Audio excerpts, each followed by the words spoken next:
Assalamualaikum,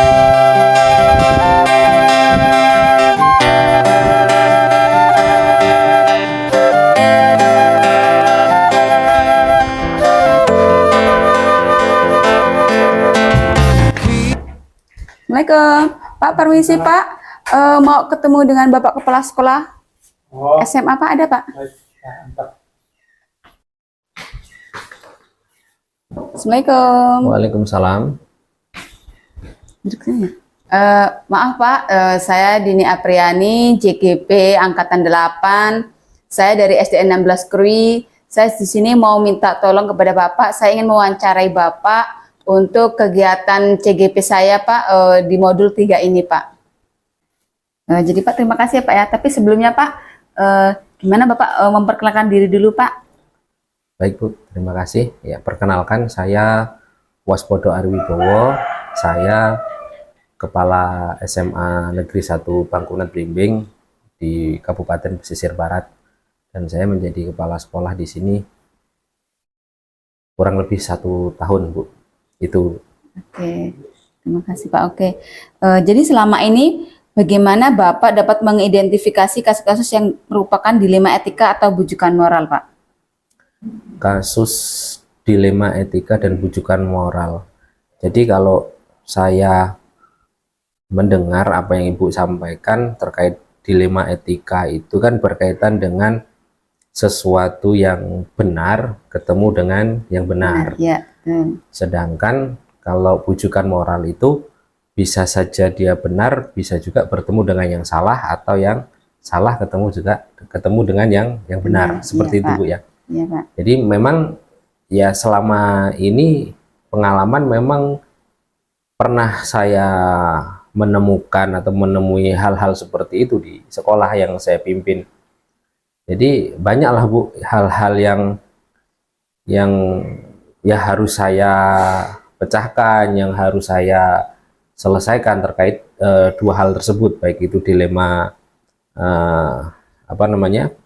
dilema sosial dan juga bujukan moral tadi. Ya, jadi selama ini Bapak bagaimana cara menjalankan pengambilan keputusan yang dilema etika itu, Pak? Atau yang sama-sama benar tadi, yang mengandung kebajikan, Pak? Ya, sesuatu yang benar itu tentunya tetap harus ditemukan dengan sesuatu yang benar. Jadi untuk kebijakan itu saya biasanya itu mengidentifikasi terlebih dahulu, Bu, hal-hal apa yang tentunya nanti menjadi sebuah keputusan yang diambil oleh kepala sekolah atau saya mengambil itu tidak merugikan salah satu pihak atau merugikan kedua belah pihak. Jadi tetap sesuai dengan prinsip yang selama ini saya pahami, bahwa sesuatu itu diambil keputusannya itu berdasarkan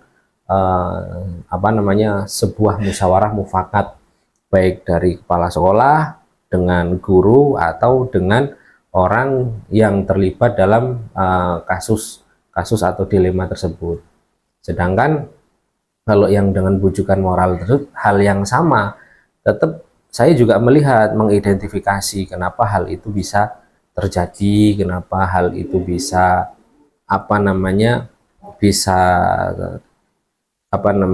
terjadi itu kenapa gitu.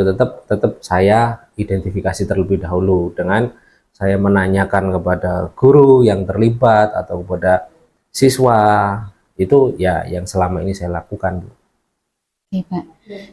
Pertanyaan selanjutnya, Pak, langkah-langkah atau prosedur yang biasa Bapak lakukan selama ini bagaimana, Pak? Selama ini dengan hal-hal kejadian seperti itu biasanya ada dilema tersebut yang saya ketahui langsung, ada juga yang saya mengetahuinya itu dari laporan atau dari pernyataan dari guru atau siswa.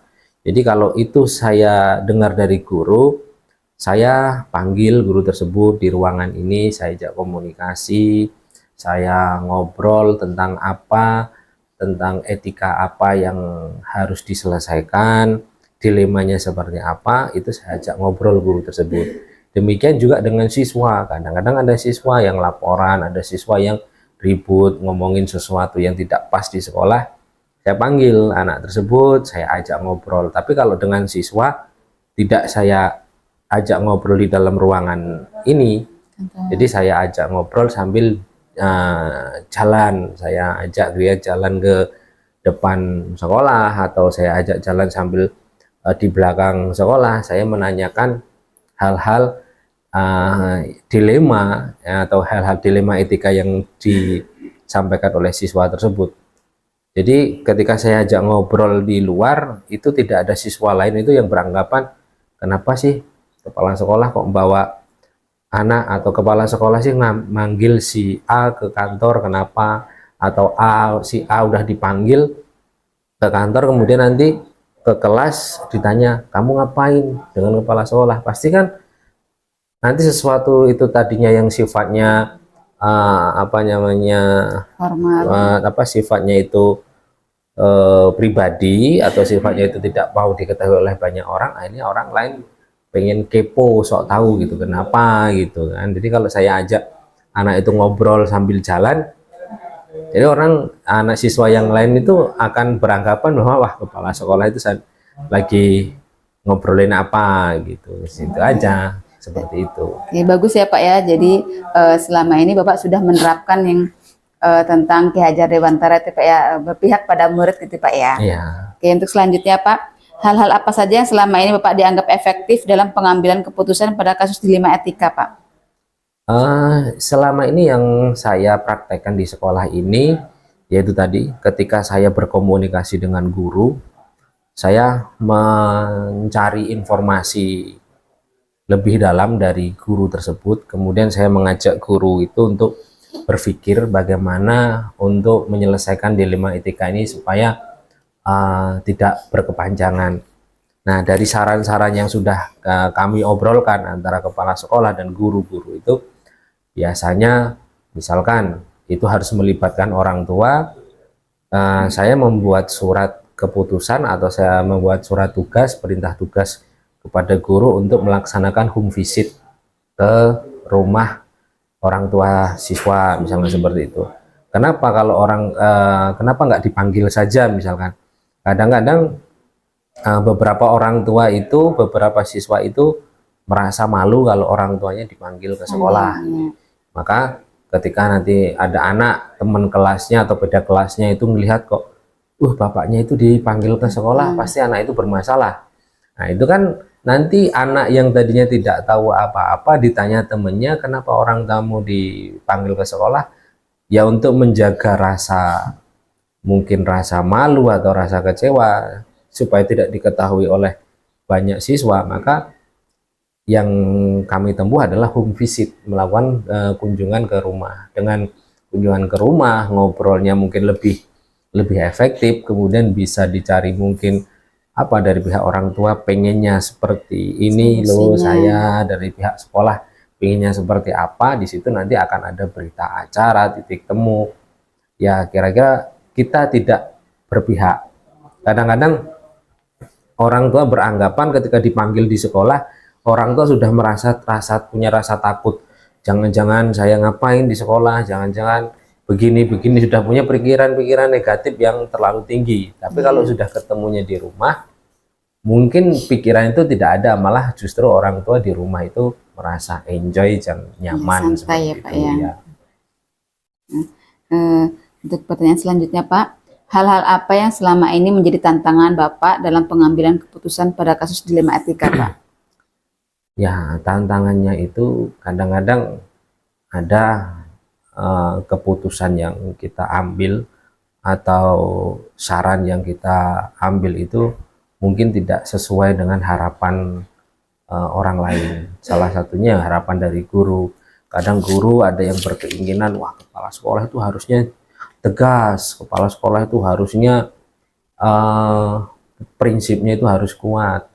Tapi kadang-kadang ya ketegasan dengan sebuah prinsip itu kalah dengan ketika kita bicara etika, ya kan, dengan tuntutan itu. Kadang kita bicara moral, ya bahasanya kita pengen sebuah keputusan yang keluar dari kepala sekolah atau dari sekolah itu bersifat humanis, bisa diterima oleh semua orang itu. Jadi seperti itu kira-kira tantangan. Kalau yang lebih banyak lagi tantangan yang lainnya sebenarnya tidak, karena komunikasi ya. Yang lebih penting itu adalah sebuah komunikasi kan. Kalau saya berpesan kepada guru-guru, hadirnya guru di sekolah itu bukan hanya sekedar untuk menyampaikan materi, bukan hanya untuk menyampaikan pelajaran, tetapi juga memberikan sebuah pelayanan. Jadi guru itu melayani siswa. Jadi setiap orang yang dilayani itu merasa tenang dilayani, maka kegiatan pembelajaran itu akan terasa nyaman. Terus kemudian siswa juga demikian, penanganan dengan siswa itu tidak boleh ada kekerasan. Maka dalam kurikulum Merdeka ini sekarang ada istilah bahwa guru itu harus menghamba kepada siswa, bahasa besarnya menghamba kepada murid.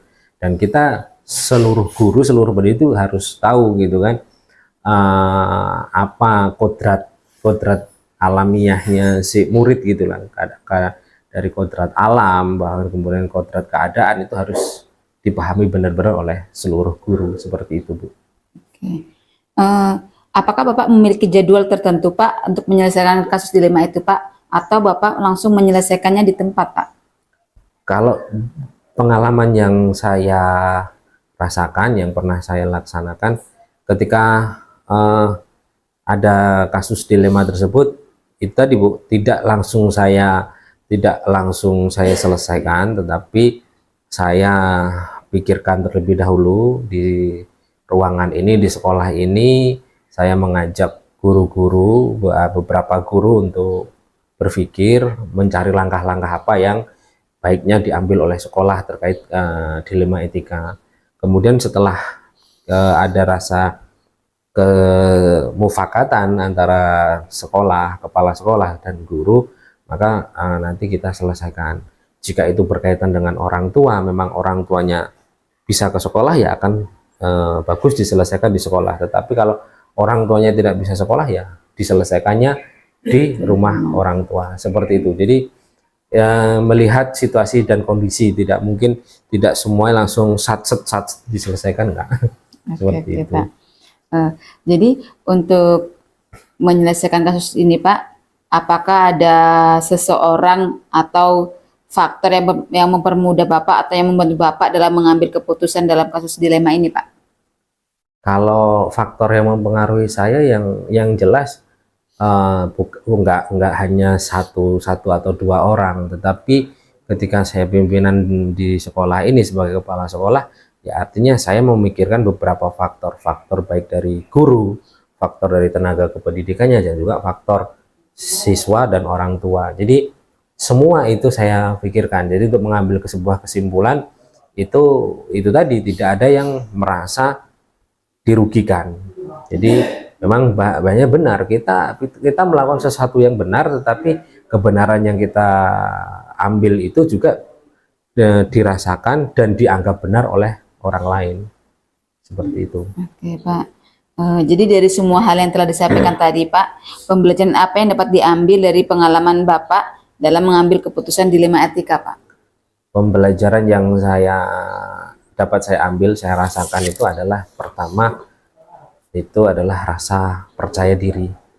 Nah, percaya diri yang saya dapatkan itu bukan dari diri saya sendiri, tetapi dari orang lain, dari guru-guru, dari orang tua, dari siswa. Ternyata ketika saya menyelesaikan dilema itu dengan teliti, dengan hati-hati, mereka juga memberi kekuatan kepada saya bahwa saya ini sudah melaksanakan apa yang harus saya selesaikan itu sesuai dengan apa yang diharapkan oleh mereka, seperti itu. Demikian ya Pak ya wawancara di saya, Pak ya. Terima kasih atas waktunya, Pak. Dan saya berharap saya bisa mengerjakan tugas saya dengan lancar. Terus semoga selanjutnya Bapak bisa memimpin sekolah ini menjadi semakin baik ya Pak ya. Amin. Demikian ya Pak ya. Ya, Bu.